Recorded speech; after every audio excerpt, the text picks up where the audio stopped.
Hello friends, welcome to green cross tutorials. నేను మీ విజయ్ కుమార్. ఈ వీడియోలో అగ్రిసెట్ రాసినటువంటి వాళ్ళకి అసలు ఫీజులు ఎంత అవుతాయి, బీఎస్సీ అగ్రికల్చర్లో చేరేటప్పుడు ఫీజు స్ట్రక్చర్ ఎలా ఉంటుందనేది కొంతవరకు నేను ఐడియా కోసం ఈ వీడియో చేస్తున్నాను. దీంట్లో మనము చూస్తే ఏంటంటే, ఇది యాక్చువల్గా మనకి ఎంసెట్ రాసి, అంటే బైపీసీ చదివి ఎంసెట్ రాసి బీఎస్సీ ఏజీలో చేరాలనుకున్నటువంటి వాళ్ళకి ఆచార్య ఎన్జీ రంగా వ్యవసాయ విశ్వవిద్యాలయం వారు విడుదల చేసినటువంటి ఫీజ్ స్ట్రక్చర్ ఇది. సో దాదాపుగా మన అగ్రిసెట్ నుంచి వెళ్ళినటువంటి వాళ్ళకు కూడా ఇదే రకమైనటువంటి ఫీజు స్ట్రక్చర్ ఉండేటువంటి అవకాశం ఉంది. కాబట్టి కొంచెం ఐడియా కోసం, అంటే రేపు అడ్మిషన్ టైంలో ఎంత ఫీజు మనం రెడీ పెట్టుకోవాలి అనేది కొంచెం మనకి ఐడియా రావడం కోసం నేను ఇక్కడ ఒక వీడియో నేను చేస్తున్నాను. దీంట్లో కొన్ని వివరాలు అయితే మనకు ఉన్నాయి. అలాగే గవర్నమెంట్ కాలేజెస్లో అయితే ఫీజు ఎంత ఉంటుంది, అలాగే కన్వీనర్ కోటా సీట్ అయితే ఎంత ఫీజు మనకి రెడీ చేసుకోవాలనేది నేను ఇక్కడ మీకు చెప్పాలని అనుకుంటున్నాను. ఇక్కడ మనం చూసినట్టయితే fees structure for Acharya NG Ranga agricultural university colleges అని ఉంది. దీంట్లో మనము చూసినప్పుడు రెండు కేటగిరీస్ మనకి ఇక్కడ కనిపిస్తున్నాయి. బీఎస్సీ ఏజీ ఒకటి, బీఎస్సీ హానర్స్ అగ్రికల్చర్ కోర్స్ ఒకటి, అలాగే బీటెక్ ఫుడ్ టెక్నాలజీ అని చెప్పేసి ఉందన్నమాట. ఇది పక్కన పెట్టండి. మనం ఒకటి ఇది చూద్దాం, ఏంటంటే బీఎస్సీ హానర్స్. ఓకే, ఈ అగ్రికల్చర్కి ఎంత ఫీజు అనేటువంటిది ఇచ్చారు, ఎంసెట్ ద్వారా వచ్చినటువంటి వాళ్ళకి ఫీజు అనేటువంటి ఎంత ఇచ్చారనేది ఒకసారి మనం కనుక చూసేటట్టయితే ఇక్కడ మనకి చాలా క్లియర్గా దేనికి ఎంతెంత ఫీజు అనేటువంటిది ఇస్తారనేది మనకి క్లియర్గా ఇక్కడ మనకి ఉందన్నమాట. ట్యూషన్ ఫీజు వచ్చేసరికి 5,500 రూపాయలు ఉంది. స్పెషల్ ఫీజు 10,350 రూపాయలు ఉంది. లైబ్రరీ డిపాజిట్ ఇది రిఫండబుల్ అనమాట, మళ్ళీ వెనక్కి తిరిగి ఇస్తారు, 1,400. ల్యాబొరేటరీ డిపాజిట్ 1,400, మళ్ళీ రిఫండబుల్ ఇది. అలాగే హాస్టల్ డిపాజిట్ 5,500 రూపాయలు, ఇది కూడా రిఫండబుల్. కోర్స్ కంప్లీట్ అయిపోయిన తర్వాత ఇవన్నీ కూడా తిరిగి మనకి ఇస్తారు. మెస్ అడ్వాన్స్ వచ్చేసరికి 5,500 రూపాయలు. సో అలాగే హాస్టల్ ఎస్టాబ్లిష్మెంట్ ఛార్జెస్ ప్రతి నెలకి కూడా 700 రూపాయల చొప్పున తీసుకుంటారు. హాస్టల్ రూమ్ రెంట్ వచ్చేసరికి సెమిస్టర్కి 1,400 చొప్పున తీసుకుంటారు అనమాట. సో దీంట్లో కొన్ని రిఫండబుల్ ఫీజులు ఉన్నాయి, అలాగే నాన్ రిఫండబుల్ ఫీజులు కూడా కొన్ని ఉన్నాయి. మొత్తం మీద మనం ఓవరాల్గా చూసినప్పుడు ఎంత ఫీజు అవుతుంది అని అంటే 31,750 రూపాయలు అవుతుంది. ఇక్కడ మనం అడ్మిషన్ టైంలో కట్టవలసినటువంటి ఫీజు కనుక మనం చూస్తే కనుక ఇక్కడ మనకి ఎంత అవుతుంది అని అంటే 31,750 రూపాయలు అవుతుందన్నమాట. ఇది మనం ఎవరికి ఈ అమౌంట్ కట్టాల్సినటువంటిది ఎవరు కట్టాలి అని అంటే, ఫ్రీ సీట్ ఎవరికైతే వచ్చిందో గవర్నమెంట్ కాలేజెస్లో ఫ్రీ సీట్ ఎవరికైతే వచ్చిందో వాళ్ళు కట్టాల్సినటువంటి అమౌంట్ ఇదన్నమాట. 31,750 రూపాయలు మనం కట్టాల్సి ఉంటుంది. అంటే మనం కౌన్సిలింగ్ జరిగేటప్పుడు ఎవరికైతే టాప్ ర్యాంక్స్ వచ్చి ఉన్నాయో ఓపెన్ కేటగిరీలో, లేకపోతే మనకి ఎవరైతే మంచి ర్యాంక్స్ వచ్చినటువంటి వాళ్ళకి వచ్చే సీట్లన్నింటినీ కూడా మనం ఏమంటామంటే ఫ్రీ సీట్స్ అని అంటాం అనమాట. గవర్నమెంట్ కాలేజీల్లో వచ్చేటటువంటి సీట్లు ఇవి. అక్కడ కట్టాల్సినటువంటి ఫీజు వివరాలు వచ్చేసరికి 31,750 రూపాయలు.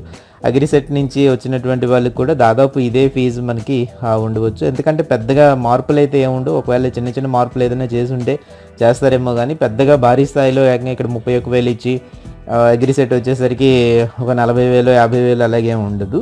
అరౌండ్ ఇంతే ఉంటుందన్నమాట. 31,750 రూపాయలు ఇచ్చారు ఇక్కడ. అగ్రిసెట్ నుంచి వచ్చినటువంటి వాళ్ళకి కూడా దాదాపుగా ఇదే ఫీజ్ స్ట్రక్చర్ అనేది ఉండొచ్చు. ఇది వచ్చేసరికి మనకి ఏంటంటే, ఇది గవర్నమెంట్ కాలేజెస్లో వచ్చినటువంటి గవర్నమెంట్ సీట్స్ అన్నమాట. గవర్నమెంట్ సీట్స్ వచ్చినటువంటి వాళ్ళకి, ఓపెన్ కేటగిరీలో వచ్చేటటువంటి వాళ్ళకి వచ్చేటటువంటి కట్టాల్సినటువంటి ఫీజు వివరాలు. ఓపెన్ కేటగిరీ అని అంటే ఫ్రీ సీట్స్ అనుకోండి. వీటన్నిటిని కూడా మనం ఏమనుకోవచ్చు అంటే ఫ్రీ సీట్ అనమాట. ఓకే, ఇవి ఇలా చెప్పుకోవచ్చు మనం. అలా కాకుండా చూసేటట్టయితే రెండో రకమైనటువంటి సీట్స్ ఏంటంటే కన్వీనర్ కోటా సీట్లు. ఈ కన్వీనర్ కోటా సీట్లలో ఎంత ఫీజు కట్టాల్సి ఉంటుంది అనేది కూడా నేను ఒకసారి మీకు ఇక్కడ నేను చెప్తాను. కన్వీనర్ కోటా అనేది ఏంటంటే, ఎప్పుడైతే ఫ్రీ సీట్స్ అనేవి అయిపోయాయో ఆ తర్వాత మిగిలినటువంటి సీట్స్ ఏవైతే ఉంటాయో వాటిని కన్వీనర్ కోటా కింద తీసుకుంటారు. సో ఎప్పుడైతే సపోజ్ మనకు ఒక ర్యాంకు వరకు వచ్చి, మన కేటగిరీలో మన ర్యాంక్ వరకు వచ్చింది, సపోజ్ ఒక 121వ ర్యాంక్ వరకు ఫ్రీ సీట్స్ వచ్చాయనుకోండి.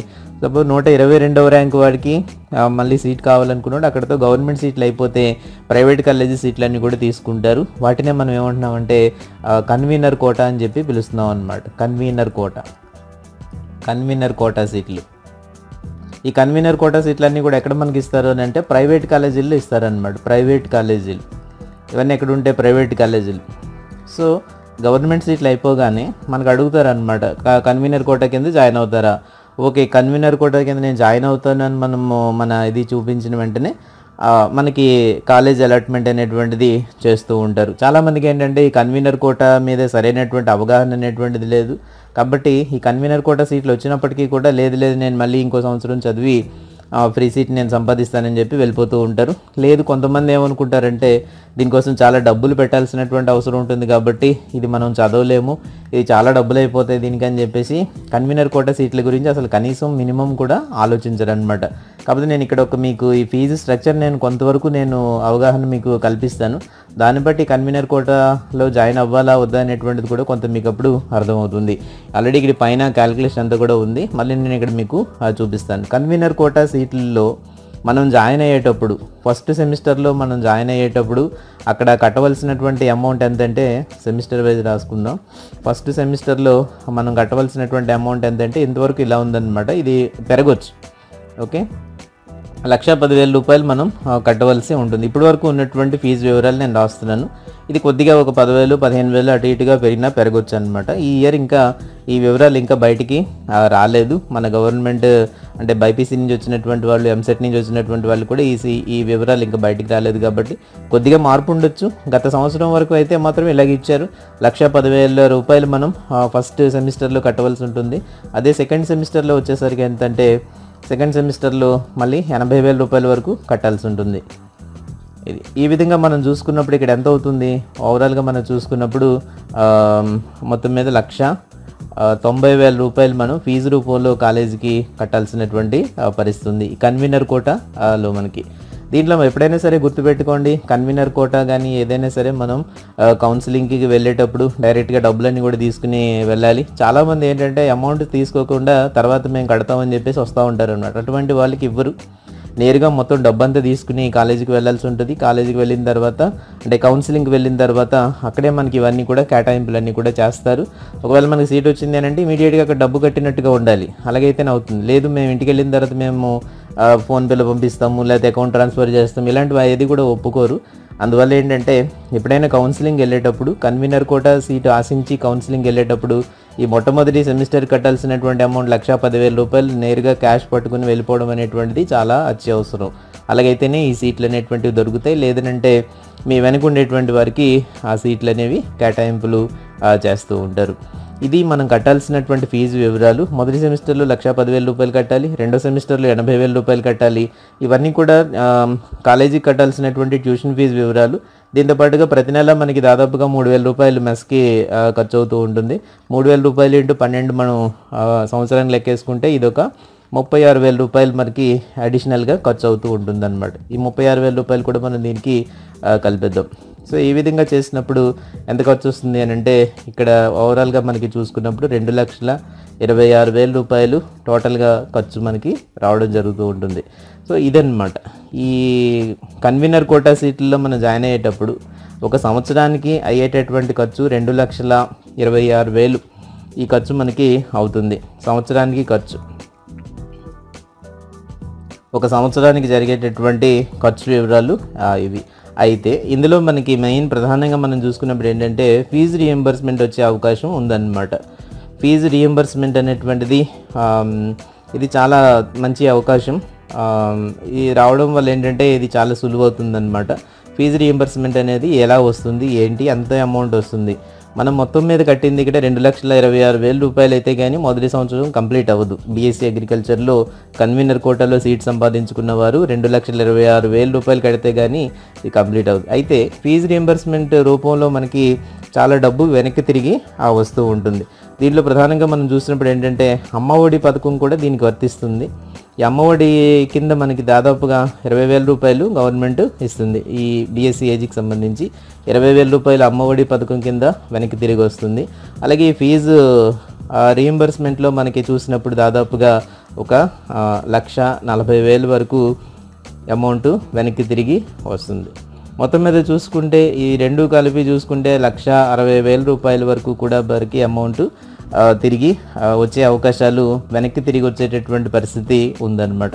ఇక్కడ సంవత్సరానికి అయినటువంటి ఖర్చు 2,26,000 మనకి చూసినప్పుడు, అదేవిధంగా ఫీజు రీయింబర్స్మెంట్ రూపంలోనూ అమ్మఒడి పథకంలోనూ కూడా దాదాపుగా 1,60,000 మనకి తిరిగి వెనక్కి వచ్చేటటువంటి పరిస్థితి ఉంటుంది. కాబట్టి ఒక ఇయర్ కంప్లీట్ అయ్యేటటువంటి ఖర్చు మనం ఇక్కడ చూడొచ్చు. ఒక ఇయర్ కంప్లీట్ అయ్యేటప్పటికి దాదాపుగా మనకి ఇక్కడ ఎంత ఖర్చు అవుతుంది అనేది మనం కనుక గమనించేటట్టయితే ఒక అరౌండ్ దాదాపుగా ఇక్కడ చూసినప్పుడు ఒక 66,000 మాత్రమే ఖర్చు అవుతుంది. లేదు రౌండ్ ఫిగర్ చేసి ఒక 75,000 వేసుకోండి. 75,000 వేసుకోండి. సో 75,000 పెర్ ఇయర్కి మనకి ఖర్చు అయిపోతుంది అనమాట. ఇదే మనం ప్రైవేట్ కాలేజీల్లో చూసినప్పుడు, అంటే ఈ తలాతోక లేని కాలేజీలు, నానాయికర్ కాలేజీలు, వీళ్ళు ఏం చేస్తున్నారంటే ప్రతి సెమిస్టర్కి కూడా ఒక సెమిస్టర్కి ఎంత వసూలు చేస్తున్నారంటే ఒక 1 lakh వసూలు చేస్తున్నారు. ఇది ఇప్పుడు ప్రజెంట్ ఉన్నటువంటి నిజం అనమాట. ఒక సెమిస్టర్కి వాళ్ళు వసూలు చేస్తున్నటువంటి అమౌంట్ ఎంత అంటే 1 lakh వసూలు చేస్తున్నారు. కాబట్టి దాంతో మనం కంపారిజన్ చేసుకున్నప్పుడు 2 సెమిస్టర్లు కూడా 75,000కి మనకి కంప్లీట్ అయిపోతుంది. ఇలాగ మనకి అంటే ఇది ఒక ఇయర్కి అయ్యేటటువంటి డబ్బు నేను చెప్తున్నాను, ఇంటూ 4 వేసుకుంటే సరిపోతుంది అనమాట. దాదాపుగా మనకి ఈ విధంగా మనకి చూసుకున్నప్పుడు ఎంతలో అయిపోతుంది, ఇది 3 లక్షలు లేకపోతే 3,50,000 ఖర్చుతో మొత్తం మీద ఒక గుర్తింపు పొందినటువంటి కాలేజీలో, ఆచార్య ఎన్జీ రంగా వ్యవసాయ విశ్వవిద్యాలయానికి అనుబంధంగా ఉండేటటువంటి కాలేజీలో మనకి బీఎస్సీ అగ్రికల్చర్ ఎంతలో ఖర్చు అయిపోతుంది అని అంటే ఎంతలో మనకి పూర్తవుతుంది అని అంటే 3,50,000 దాదాపుగా ఇది పూర్తి చేయొచ్చు మనం. ఒకవేళ ఇంకా అడిషనల్ ఖర్చులు ఇవన్నీ కూడా ఒక 50,000 మనం వేసుకున్నా కూడా, 50,000 వేసుకున్నా కూడా మొత్తం మీద 4 లక్షల రూపాయలతో ఈ కోర్సును మనం కంప్లీట్ చేయొచ్చు. 4 లక్షల రూపాయలతో, అది ఎక్కడ ఈ కన్వీనర్ కోటాలో చూసినప్పుడు 4 లక్షల రూపాయలతో ఈ కోర్సుని పూర్తి చేయొచ్చు. ఇది బాగా గుర్తుపెట్టుకోండి. ఇంత చీప్గా ఏ అగ్రికల్చరల్ కాలేజీ కూడా ఎక్కడ కూడా ఆఫర్ చేయట్లేదు. అందులోనూ ఈ ప్రైవేట్ కాలేజీలన్నిటికీ కూడా ఐకార్ గుర్తింపులు ఉంటాయి. దీనికి సంబంధించి ఏ యూనివర్సిటీ అనేది అడుగుతారు ఎప్పుడైనా వెళ్ళినప్పుడు, మనం ఆచార్య ఎన్జీ రంగా వ్యవసాయ విశ్వవిద్యాలయానికి సంబంధించినటువంటి వాళ్ళమని మనం చెప్పాల్సి ఉంటుంది. కాబట్టి ఆచార్య ఎన్జీ రంగా వ్యవసాయ విశ్వవిద్యాలయానికి సంబంధించి అనుబంధంగా ఉండేటువంటి కళాశాలన్నిటికీ గుర్తింపు ఉంటుంది. ప్రభుత్వ ఉద్యోగాలన్నీ వస్తూ ఉంటాయి. కాబట్టి ఇలాంటి కాలేజీల్లో మనము చదువుకునేటప్పుడు చాలా ఇండైరెక్ట్గా చాలా ఉపయోగం అనేటువంటిది ఉంటుంది. అది కూడా చాలా తక్కువ డబ్బుతో అవుతుంది. ఈ కాలేజీలు ఎందుకు పెద్దగా ఈ సీట్లు ఫేమస్ కాలేదు అని అంటే, ముందు కట్టాల్సిన డబ్బే మనం చూస్తూ ఉంటాం. 1,10,000 కట్టాలి, ఎందుకు లేరా బాబు అని చెప్పేసి మనం ఆగిపోతూ ఉంటాం. అది ఎప్పుడు చేయకండి. ఈ మొట్టమొదటి ఇయర్లో 2,26,000 పెట్టుకోవాలి అని చెప్పి ముందుగానే మనం మెంటల్గా ప్రిపేర్ అవ్వాలి. మొట్టమొదటి జాయినింగ్లోనే 1,10,000 మనం కట్టాలని చెప్పి ముందే మనము అనుకుంటే కనుక ఎక్కువ అయిపోయిన ఫీలింగ్ అయితే మనకి ఉండదు. కాబట్టి ఈ అమౌంట్ కట్టుకుంటే ఓవరాల్గా మనం చూసినప్పుడు 4 లక్షల రూపాయలు బీఎస్సీ అగ్రికల్చర్ అనేది పూర్తవుతుంది. ఇంత చీప్గా ఎక్కడా కూడా లేదు. గుర్తింపు పొందినటువంటి ఐకార్ కాలేజీల్లో కూడా ఇలాంటి ఎంత చీప్గా మనకి అవ్వట్లేదు. కాబట్టి ఇది కూడా గుర్తింపు ఉన్నటువంటి కాలేజీనే, ఆచార్య ఎన్జీ రంగా అనుబంధంగా ఉన్నటువంటి కాలేజీలే. కాబట్టి 4 లక్షల రూపాయలు కావడం అనేటువంటిది చాలా గొప్ప విషయంగా మనం చెప్పుకోవచ్చు. మొట్టమొదటి కట్టేటటువంటి 1,10,000 మనం ఎప్పుడు కూడా చూస్తూ ఉంటాం. కాబట్టి ఈ 1,10,000 మనము చూస్తూ ఉంటాం. కాబట్టి అది మనకి చాలా ఎక్కువ అమౌంట్ లాగా అనిపిస్తుంది. అది కాకుండా కనుక ఆలోచిస్తే చాలా సులువుగా మనం ఈ కోర్స్ని కంప్లీట్ చేయొచ్చు. దయచేసి కన్వీనర్ కోటాలో సీట్స్ వచ్చేటటువంటి వాళ్ళు ఎవరైతే ఉన్నారో, అంటే కొంచెం దగ్గరగా ర్యాంక్స్ వచ్చినటువంటి వాళ్ళు ఎవరైతే ఉన్నారో, ఈ అవకాశాన్ని మాత్రం వదులుకోకుండా జాయిన్ అయిపోవడం అనేటువంటిది మంచిది. నెక్స్ట్ ఇయర్ వచ్చేటప్పటికి ఇంకా ఇవన్నీ ఫీజులన్నీ పెరుగుతూ ఉంటాయి, ఇవన్నీ చాలా ఇబ్బందులు అనేటువంటివి ఉంటాయి. కాబట్టి దయచేసి ఎవరికైనా అవకాశం ఉన్నప్పుడు మాత్రం తప్పనిసరిగా ఈ కోటాలో వచ్చేటటువంటి సీట్లో జాయిన్ అయిపోవడానికి ప్రయత్నం చేయండి. 1,10,000 మనం ముందు కట్టాలి, నెలకి 3,000 మెస్క్ అవుతుంది, అలా అవుతూ ఉంటుంది. రెండో సెమిస్టర్ వచ్చేటప్పటికి మళ్ళీ 80,000 మనం కట్టాల్సినటువంటి పరిస్థితి ఉంటుంది. కాబట్టి వాటిని అంచనా వేసుకుని దానికి అంచనాగా అనుగుణంగా మనం అమౌంట్లన్నీ కూడా కట్టేసేయాల్సినటువంటి పరిస్థితి. అయితే ఒక్క విషయం ఏంటంటే, ఈ ఫీజు రియంబర్స్మెంట్ వచ్చేటటువంటి వాళ్ళకి మాత్రమే ఇది బాగా సులువుగా ఉంటుంది. లేకపోతే మాత్రం అది ముందుగానే ప్రిపేర్ అయినటువంటి పరిస్థితిలో మనకి ఉండాలి. 2,26,000 పెర్ ఇయర్ మనకి ఖర్చు అవుతూ ఉంటుంది. ఈ రియంబర్స్మెంట్ రాలేనటువంటి వాళ్ళు, దాన్ని బట్టి మనకి 4 సంవత్సరాలను చూసినప్పుడు దాదాపు 9 నుంచి 10 లక్షల వరకు కూడా ఖర్చు అయ్యేటటువంటి పరిస్థితి ఉంటుంది. ఇది ఎవరికి అడ్వాంటేజ్ కంప్లీట్గా అని అంటే మాత్రం ఫీజు రీయింబర్స్మెంట్ ఎవరికైతే వస్తుందో, ఫీజు రీయింబర్స్మెంట్ వచ్చేటటువంటి వాళ్ళు ఎవరైతే ఉంటారో వాళ్ళకి ఇది చాలా మంచి అవకాశం అని చెప్పొచ్చు. ఫ్రీ సీట్ రాకపోయినప్పటికీ కూడా ఫీజు రీయింబర్స్మెంట్ వచ్చేటటువంటి అవకాశం ఉండేటటువంటి వాళ్ళు ఈ కన్వీనర్ కోటా సీట్లలో జాయిన్ అవ్వడం అనేటటువంటిది చాలా మంచి ఐడియా. అది మిస్ అవ్వకండి. ఈ క్యాలిక్యులేషన్లు తెలియకపోవడం వల్ల చాలామంది ఈ 1,10,000 ముందు ఎక్కడ కడతామని చెప్పేసి చాలా డబ్బులు అయిపోతాయని చెప్పి ముందుగానే ప్లాన్ చేసుకుని అసలు ఈ సీట్ల గురించి ఆలోచించరు. కాబట్టి అందరికీ చెప్పేది ఏంటంటే ఫ్రీ సీట్స్ అయిపోగానే కన్వీనర్ కోటా సీట్లు ప్రారంభం అవుతాయి. కాబట్టి ఆ అవకాశం వచ్చినటువంటి వాళ్ళు ఎవరు కూడా దీన్ని మిస్ చేసుకోకండి. 1,10,000 రూపాయలు ముందుగానే రెడీ చేసుకుని కౌన్సిలింగ్కి తీసుకువెళ్ళండి. ఒకవేళ వెబ్ కౌన్సిలింగ్ అయితే కనుక ఎక్కడ కట్టమంటే అక్కడ కట్టడానికి రెడీగా ఉండండి. అమౌంట్ అయితే రెడీ చేసుకుని ఉంచుకోండి. అలా చేసుకుంటే తప్ప మనకి ఈ సీట్ అనేటువంటిది దొరకదు. డబ్బులు రెడీగా లేకపోతే మాత్రం సీట్ అయితే మాత్రం దొరకదు. కాబట్టి దీనికి సంబంధించి ఏమైనా మీకు డౌట్స్ ఉన్నట్టయితే కింద కామెంట్స్లో అడగండి. నేను మీకు ఆన్సర్ చేయడానికి ప్రయత్నం చేస్తాను. Thank you very much. Thank you.